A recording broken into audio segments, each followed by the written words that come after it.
أعوذ بالله من الشيطان اللعين الرجيم بسم الله الرحمن الرحيم. Assalamu alaikum viewers. Welcome you once again to Wide Angle IBN. We will be continuing with our Nahjul Balagha discussions, the discussions we started last week, a window to Nahjul Balagha. Today we have with us our sisters from Maz. They are also madrasa teachers. On my right we have Sister Zainab Walji. On my left we have Sister Fatim Somji. Welcome sisters to IBN. Thank you. In our last session we discussed that Nahjul Balagha is a treasure that has been left behind by Imam Ali alayhi salam.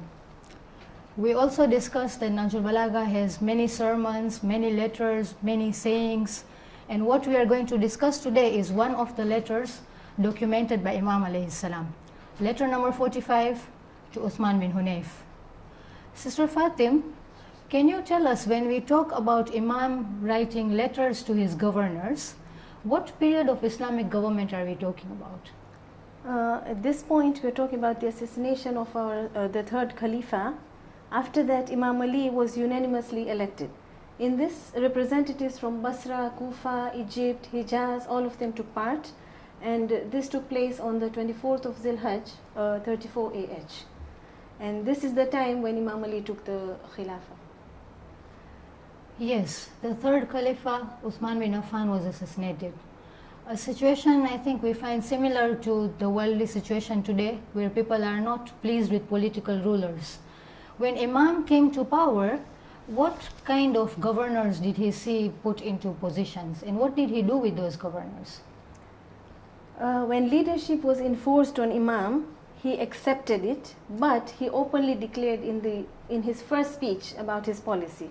And that was the time when the shadow of hope stopped lurking in the minds of people, expecting wealth, prosperity, and governmentship.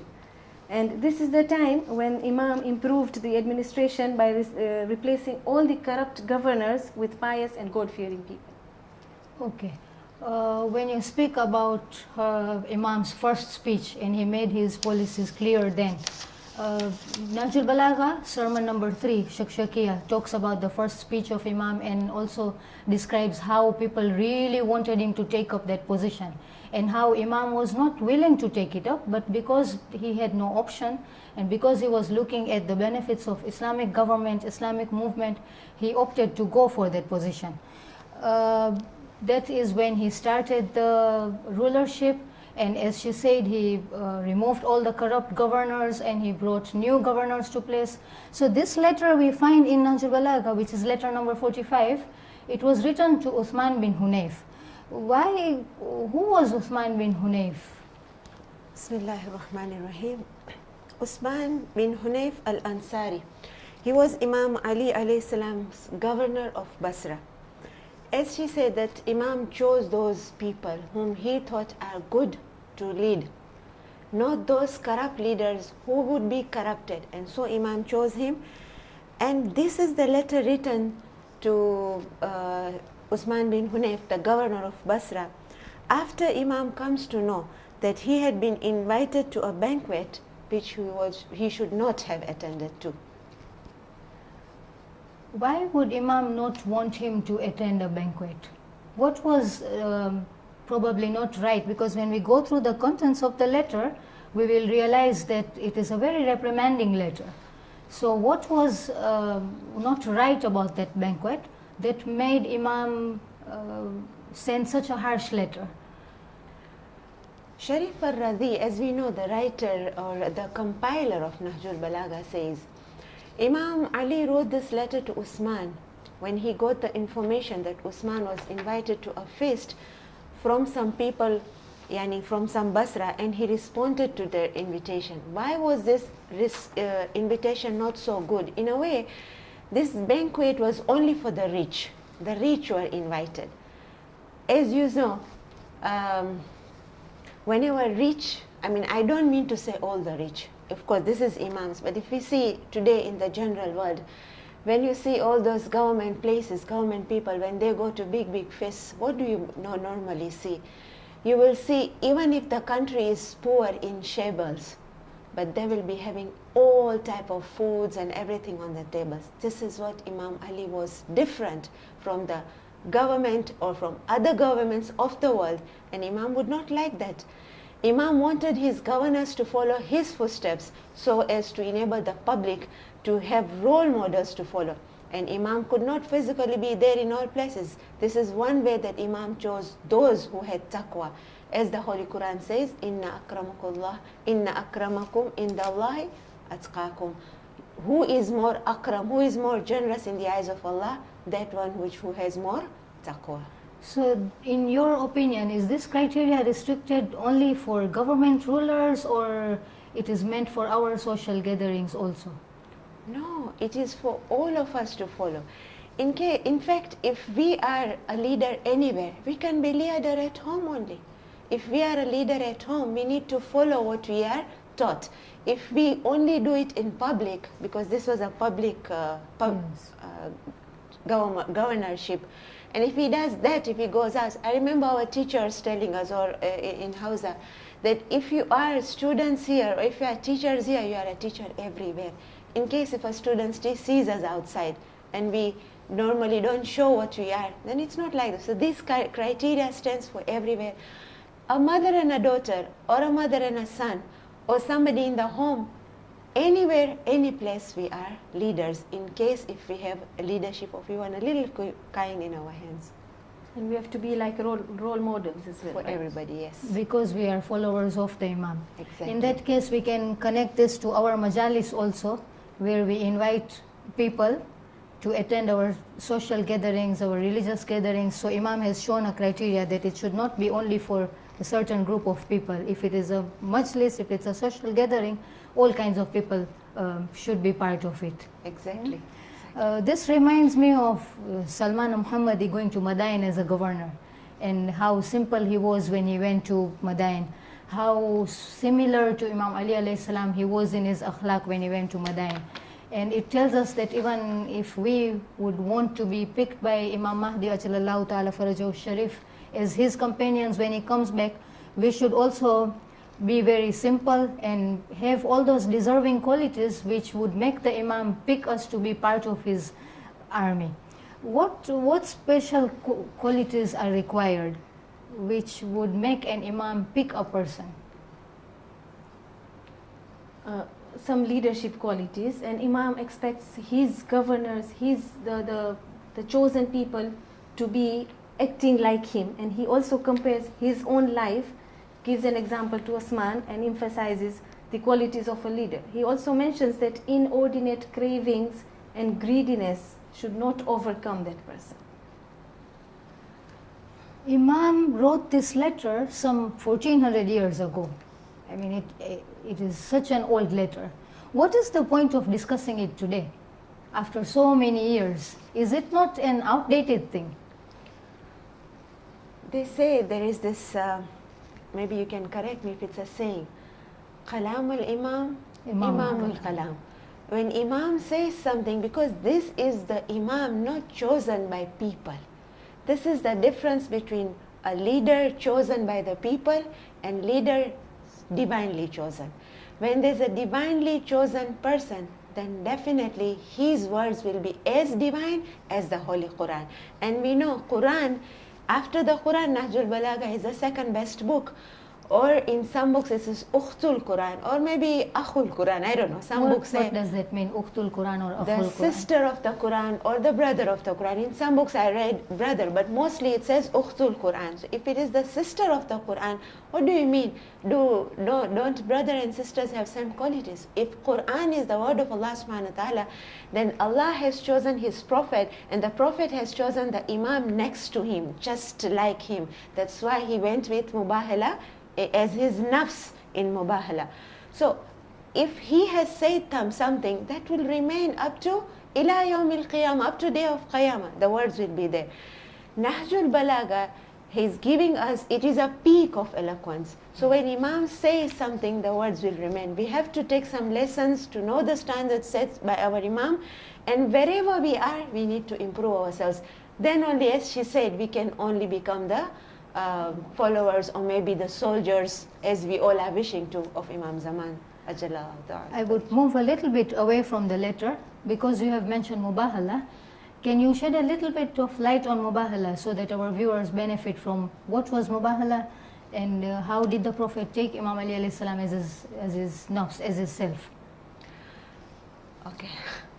The Holy Prophet, when he gets this delegation, okay, from the Najran, okay, Najran are the monotheists, Christians, okay, believing in one God, and of course they are the believers of Christ, Nabi Isa, Prophet Isa, and we all know that Prophet Isa is one of the prophets and he is the Ulul Azm prophets. Now, when they came to the Holy Prophet and they had a little discussion, and in that discussion, by the way, we know at that time there was no darbar or no a big palace like. The Prophet used to sit in the masjid, where actually he gives place to even our Christian brothers to come and pray there. They prayed their prayers and they all sat, and this is where they had a discussion. And the discussion was about the Prophet Isa being the son of God. And here the Prophet tells them that he cannot be the son of God because Allah is not somebody, is not a person or something having a partner or a child or something. And he argues with them, but they did not agree, saying that no, he did not have a father. So the Prophet gives them this argument that if Nabi Isa had no father, then that means Adam would be more liable to become more, because he neither had a father nor a mother. And this is where they could not understand. Afterwards, when they came to know the truth, and yet they were not listening, this is when the ayah comes that, O Prophet, tell them that you bring your sons, we will bring our sons. You bring your women, we will bring our women. You bring yourselves, and we bring ourselves. And then let's have a debate. And let's not a debate, but let's have a mubahala. Mubahala is actually cursing each other. Who curse on the liars? And this is a date was set. Salman Muhammadi, as you mentioned, he looks for a nice place, and they go for this. The Christians in turn had all gathered, and they were waiting. But the head of the Christian says that let's watch who Muhammad brings. Because if we are to curse the liars, and if the curse is going to come to the liars, and in our life even once if we have lied on a very petty thing, then the curse can come to us. So he said that if the Prophet is a true Prophet, then he will come with his family members. So they were not going to curse on one another. They were both going to curse those who are liars. Liars. Okay. So the criteria was liars. So I would also say here that in my life, anywhere, anytime if we lie, I think the curse can come on us because the Quran says so. And when they gather, now when the Prophet is coming, he comes as no one. He comes with no one but his close family. His daughter representing the women. His grandsons representing the sons. And as self, he brings Imam Ali. What does that mean? That means self. How do you bring self? Who do you bring as self? Somebody similar, just like you, in seerah, in your attitude, in your action, in your works. Then only. When we leave our classes, when we have assistants, maybe our admin here can help. When we are told to look for assistants, do we bring somebody just like that? We bring a teacher who can, just like how we were taking care of the students could look for. And this is how Imam Ali is brought in the place of self. And then we all know that the curse did not take place because the Christians, what they saw light in the face of the Prophet, and they says that let's not curse all my Christian brothers because I see those faces. If they were to invoke, the mountains would move, and they decided not to do so. And Alhamdulillah, that was the first light the Christians saw in the face of the Holy Prophet sallallahu alaihi wasallam. Thank you. Coming back to the letter, Imam alayhi salam writes, فَأَسْرَعَتْ إِلَيْهَا. Then you jumped towards it. What is Imam trying to caution us against by mentioning jumped towards something? What I understand from the letter itself, that when he got this invitation, Usman bin Hunayf gets this invitation, so without thinking, or actually what happens is usually governors have advisors. Yeah, they have their advisors, or maybe because he was Imam Ali's governor, he could have always written to Imam that should I go, what should I do, as normally in even in at home, hasty decisions or petty decisions sometimes makes us go towards grave decisions. This is what Imam is trying to say, that hasty decision is one thing and can take a person to a wrong direction, and maybe that's an example. I don't know, whenever we make decisions not based on advices, we need to think of the pros and cons of our decisions. Exactly. Perhaps some hasty decision might end up leading us into a situation which we can now no longer cope with. No longer do so, yes. Then Imam says, وَمَا ظَنَنْتُ أَنَّكَ, I did not hold such an opinion of you. What is the Imam trying to show us by saying, I did not hold such an opinion of you? I feel as followers of Masumin, I'm sure Imam also had expectations. That was the reason of Imam choosing him to go as a governor. As I said, a simple example of a madrasa teacher or any teacher, when we keep a substitute or somebody as an assistant, when we are not there to take over the same position which we are holding. So at that time also Imam kept him, because Imam could not be there in all places, he kept a person whom he thought was good. And by doing so, Imam felt, I would feel Imam felt that how could he just jump to some things as if he has never seen some big banquet or such a rich dinner, and he just rushed towards it. He just going, would it suit for a person to be in the position of a governor of Imam Ali, when we know that Imam Ali was such a simple person that he claimed that in my rulership of this 3.5 to 4 years, I would say, he said that nobody slept hungry. So in that situation, Imam would obviously have an expectation that this person will at least will have something. And I would like to share here one line, as I always listen from one of the Zakirin, if you could allow me to say something in Urdu. She says, Ali ko manna aur baat hai, Ali ki manna aur baat hai. So to love Ali, to follow Ali, we all know, okay, but to be like him is a big thing, and this is maybe what Imam was expecting. The word zanantu reminds us of Dua Kumail, and we say, وَمَا هَكَذَا ظَنُّ بِكَ. We do not hold that opinion of you, that you will punish us. Yes. Because we strive and struggle in our life to be as close to Allah as we can, so we can, not we, because that is also a phrase of Imam Ali alayhi salam, where he can dare to say that I did not hold that opinion of you, that you will punish me. But coming to think of it, as you say, Imam, when he chose a governor, he had some expectations from the governor. In the same way, when Allah subhanahu wa ta'ala was planning to make a human being, and he says, Inni ja'ilun fil ardi khalifa. So in making that khalifa, he also must have had some expectations out of the khalifa, which is me and you. Okay? Yes. So, okay, Imam is telling his governors, وَمَا ظَنَنْتُ أَنَّكَ, I did not hold this opinion of you. I could not believe that you would do something like this. And what about how Allah sees me? Because He has made me His Khalifa, I am representing Him on this earth, and He has made me His Khalifa to be developing myself, progressing step by step, climbing the stairs towards perfection. And then what opinion am I meeting? I remember this hadith which says تخلقوا بأخلاق الله. Thank you. So what does that mean? Allah has some akhlaq? Yeah? How does Allah have akhlaq? Those 99 names of Allah subhanahu wa ta'ala.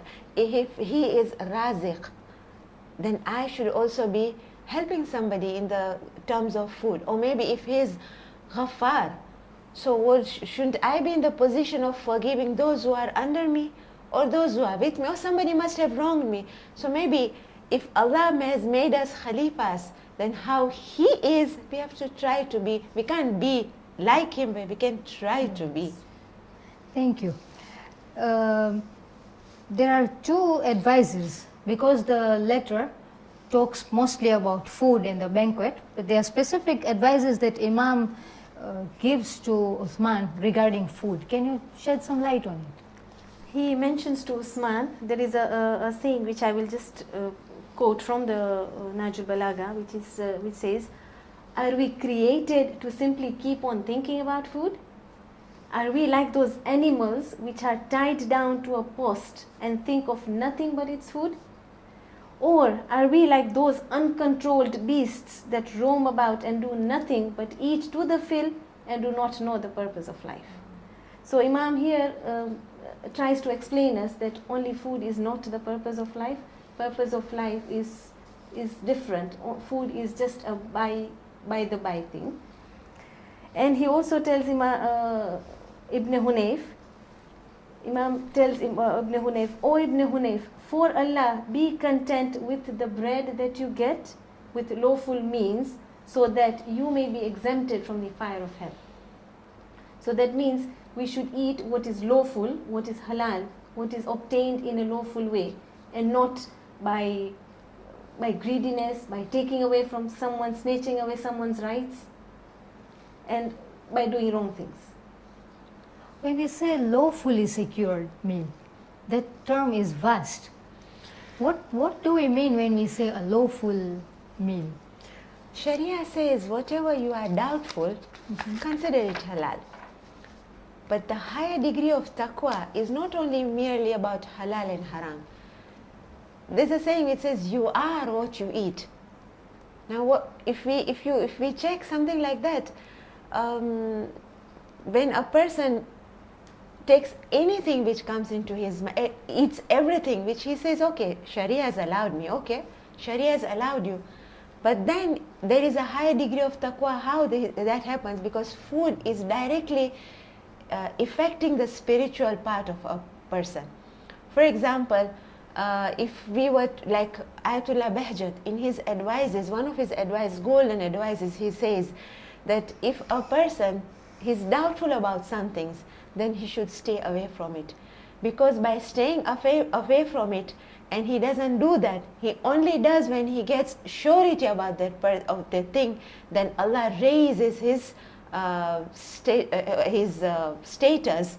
And how does Allah raise that status? Because they say that sometimes haram food, if it's not directly haram, but that which is not tayyib, it's not pure, it's not pak, it blocks, it creates a veil in front of the eyes. Now, if you count about halal and haram, we can't say that, okay, some things which are not allowed in Sharia, for like the dog or pig. But then there are some things, for example, if I were to get my profit, salary and everything, and I don't pay my annual tax, like khums, so then that obviously will be coming into the category of haram. I don't know if I've answered your question. Yes. What about riba and ghasbi earning? Can you speak something about that? That also will also come under the degree of haram food, because if I know, let's take a simple example of wudu. Before prayers we have to do wudu, yes. But we cannot do wudu with water if we know that water does not belong to us. Even if I were to come to your place and I don't see you, but you are maybe busy somewhere, the time of namaz comes, I want to pray on time, but I have not asked permission. I cannot use that water. If only for a water of wudu I cannot use, because it comes under ghasb, yani I've taken something without asking permission. Then what about food? If I take something without somebody, either stealing. Now I will not go to steal direct somebody's food, but it can be stealing when I'm not paying in my taxes, or maybe interest. Because interest, they say that riba, in Quran we say riba, about riba it says that as if we are filling our bellies with fire when a person takes riba, and that's interest. That is why interest is haram in Islam. Imam alayhi salam continues to say that every follower has a leader whom he follows, and from whose radiance he gets light. Who can be termed as a leader and who can be termed as a follower in our day-to-day lives? Maybe a child and a parent. A parent becomes a natural leader, yeah. A student and a teacher. The teacher becomes the leader.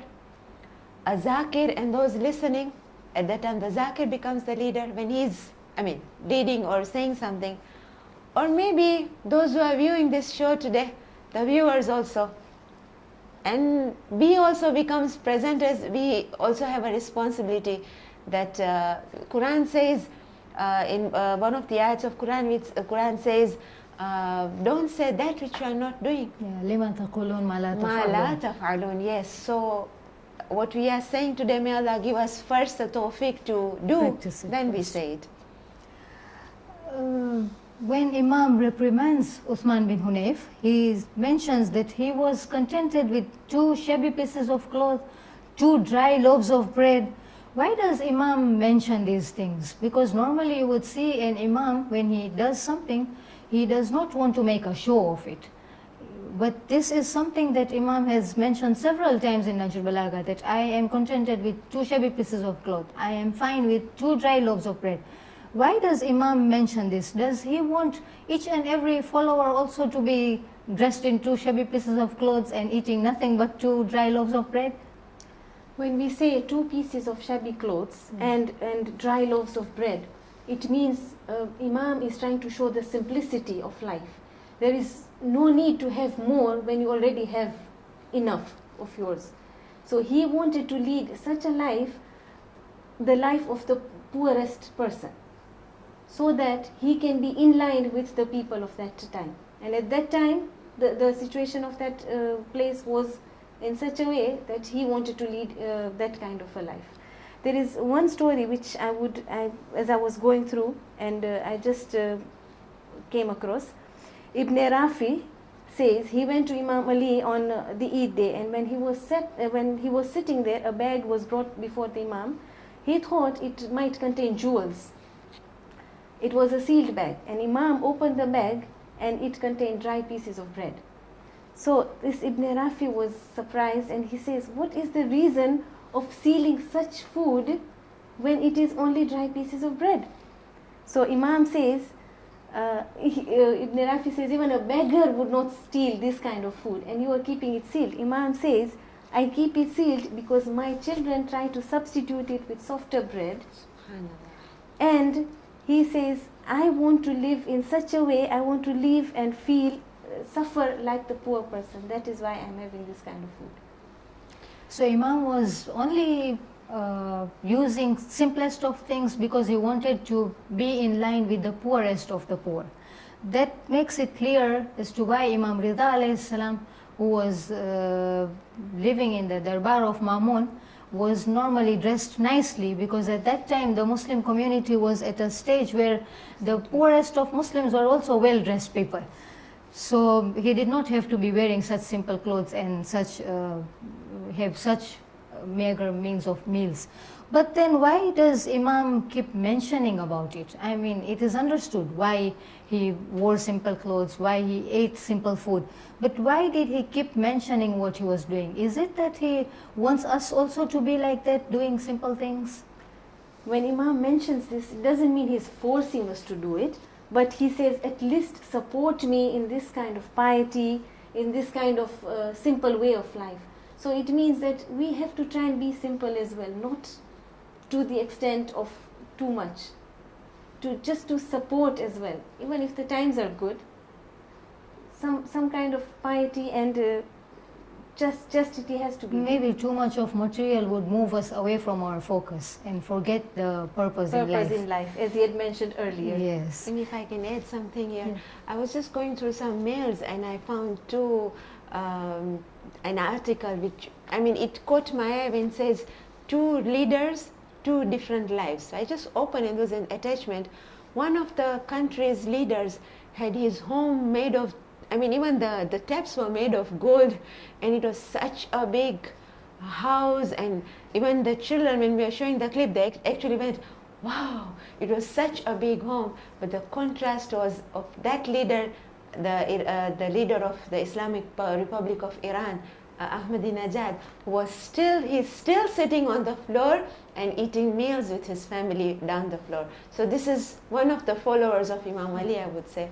That reminds me of the wealth of Lady Khadija salamullahi alayha, when the Holy Prophet told her about the message of Islam, and when she had got married to the Prophet, and she had gold chandeliers in her house, Exactly. and gold curtains, and maids dressed fully in gold, and it was so unfortunate that when she passes away after the in the year of Amul Huzn, after the boycott of Bani Hashim. Yes. When she passes away due to the hardships born in the boycott, the Prophet took his cloak and buried her in his cloak, saying that, "Oh Khadija, I have spent all your wealth, I cannot afford to buy you a kafan." Yes. So when somebody accepts Islam and knows it in its true sense, then he would not want to own such luxurious things, Exactly. which are necessities of other people. When you talk about dry loaves of bread and Imam, it was an interesting story that the dry loaf was sealed so that his children do not replace it. So if this is what he used to eat, if this was his food, then where did the Imam get all the strength to fight in the battlefields?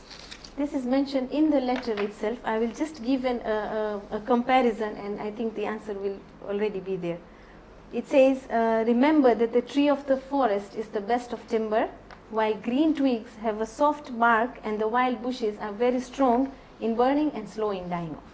So to elaborate more, you say, take the example of hard trees which grow in deserts, which are dry, but without water, but the timber obtained from these trees is stronger than those trees which grow in marshy lands. So it shows that Imam was strong. The hard timber, it continues to say, the hard timber burns longer, gives a very strong glow, and gives out more heat than the later. So I think it already answers the question. Imam, on reprimanding Uthman in this letter, he says that how could you jump towards such a banquet when there are poor in Hijaz and Yamama who cannot afford to eat simple meals? Imam was residing in Kufa. Uthman was the governor of Basra.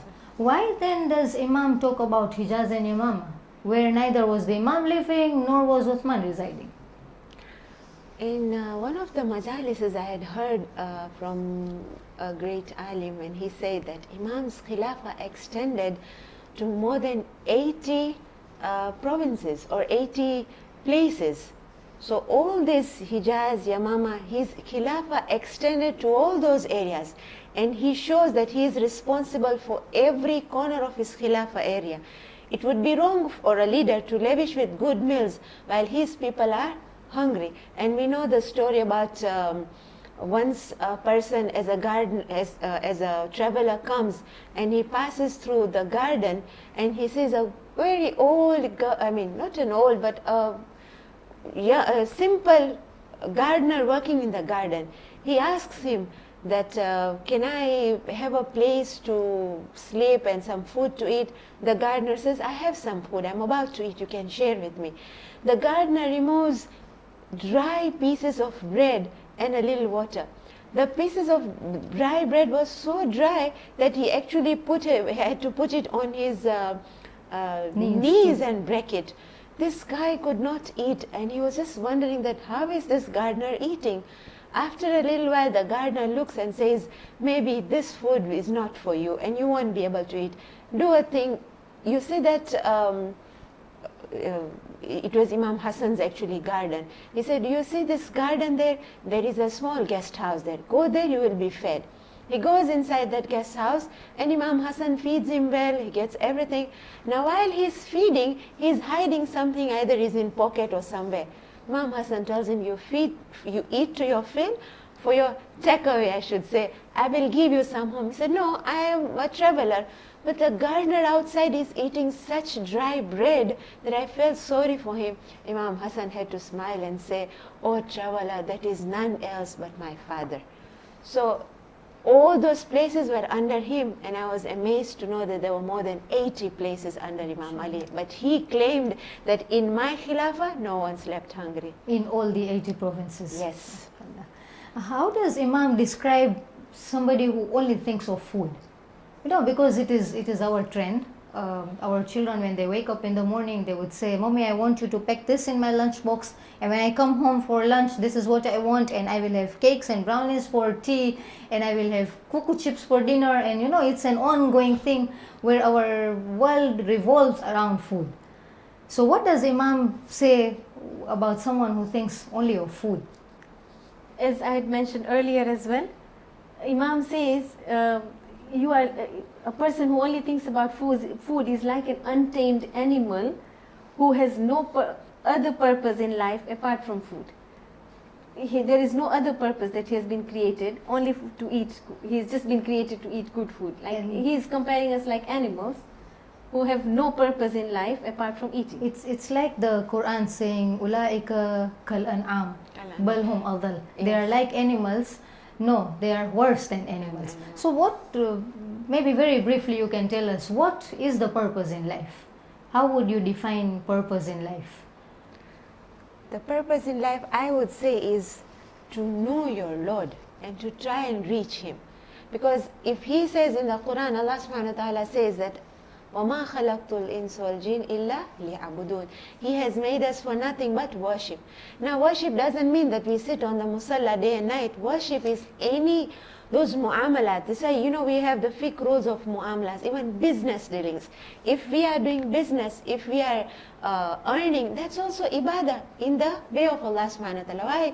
Because I remember when you were talking about coarse clothes and simple foods, I remembered even when you said that Imam Rida also was dressing nicely, I remember the story from Imam Muhammad Baqir.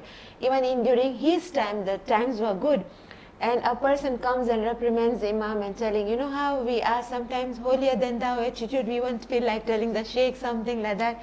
So he comes and tells Imam that you are putting on nice clothes and you are working in your farms till late, it doesn't look good, why are you after money, it's such a heat in the afternoon. Imam says to earn and to die like this in this state, it's ibadah. Because I have a big family, Imam Muhammad Baqir had a big family. I have a big family, I have to earn for them. And when we talk about clothes, then my clothes outside are fine.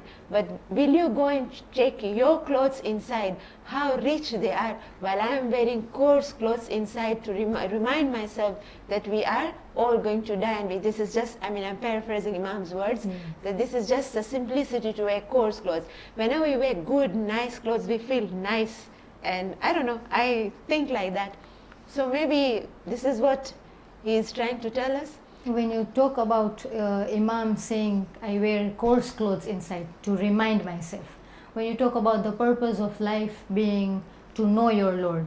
Yes. Imam Ali alayhi salam says, Man arafa nafsahu faqad arafa rabba. So when you know yourself, when you, whoever has known himself has known his Lord. Yes. So when you know yourself, you know how to keep reminding yourself of what you are. Yes. So when Imam says, I wear coarse clothes to remind myself of what I am in comparison to Allah subhanahu wa ta'ala. Yes. And what, of course, Imam was perfect. It was only for us that he said. When I want to know myself and I realize my weaknesses, that I am suffering from anger, I am suffering from ego, I am suffering from this and that. When I've already realized my weaknesses, and when I work towards removing those weaknesses, so when I know who I am, I will work towards making myself a better human being.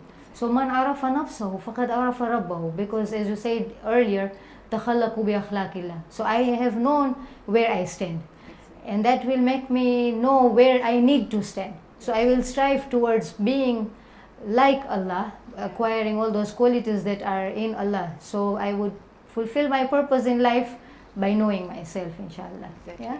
inshallah. In this letter, coming towards the end of it, there are some qualities that Imam Ali alayhi salam is showing that a leader must be possessing. Can you shed some light on them? Imam says a leader should be pious. Pious meaning God-fearing. If you're God-fearing, obviously you will, if you God-fearing person is nearer to Allah and would not be causing oppression to his people. One of them. And then to know and worry about his citizens. It says to be an example in the time of distress of life. That should be a leader. Not to eat good meals when the others sleep hungry. As Sister Zainab had already mentioned, that Imam made sure all his people slept with food. I mean, after eating. He never slept made sure that they had Everybody eaten. is free. And it also means that thinking of good food, a leader should not always think of expecting a lot of good things, but to be able to give. Should have a higher aim in life. That reminds me of one more story, if you allow. Nabi Isa, if I'm not mistaken, correct me if I'm wrong, that he was going around some places and he sees people just sitting doing nothing. And he says, what are you doing? So he said, we're doing sabr because we don't have food. Why you don't have food? So he said, no, we are very sabirin, you know, very patient people. If we get food, we eat. If we don't get food, then we do sabr. So the prophet or whoever was it, say last turns and says, even the animals do the same. If they get food, sawa. If they don't get food, so food is not our aim of life. As you said, the purpose of life is not food. Food is, you know, there's a difference between eating to live and living to eat. There's also one story about the same leadership. Once there was Haris, the governor of Kufa, was riding in the city, and he saw Imam Ali alayhi salam riding on a horse as well. So Haris got down from his horse and walked with Imam. And Imam told him, it does not suit a man to lower himself before anybody but Allah. So even if you are not a governor, I would have asked you to go back on your horse, mount back on your horse, and let us ride together, but do not walk. So he wanted all the people to be the same, only bowing down to Allah and not to people. He mentions that it is the worst form of oppression when a sight of such humiliation of men before men never pleased him. That shows what a down-to-earth ruler he was, because normally rulers would want people to bend down to them and to beg them and to do this and to do that. We can see that in the oppressive nations today. Yeah. Just the way they are oppressing all people all around the world. Take for examples, I don't know if we are allowed to say some examples, but we can take of the examples of today's the leaders.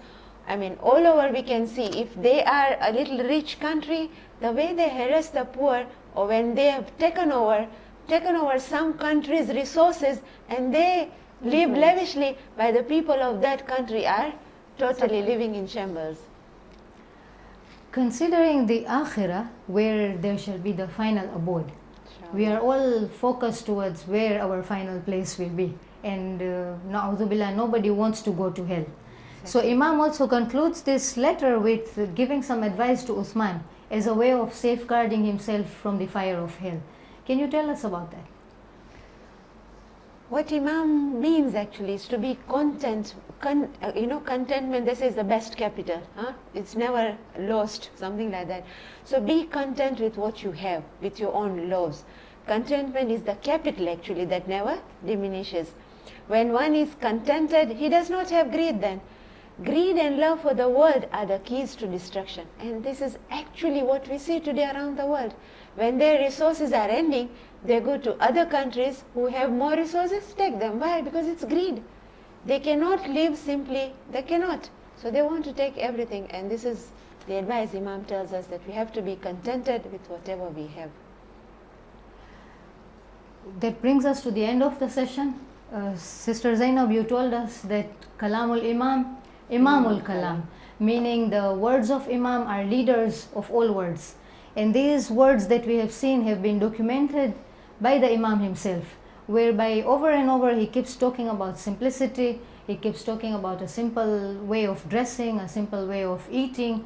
So inshallah, because this has become hujjat upon us, it has become an authority over us, so long as we did not know, sometimes we say ignorance is a bliss.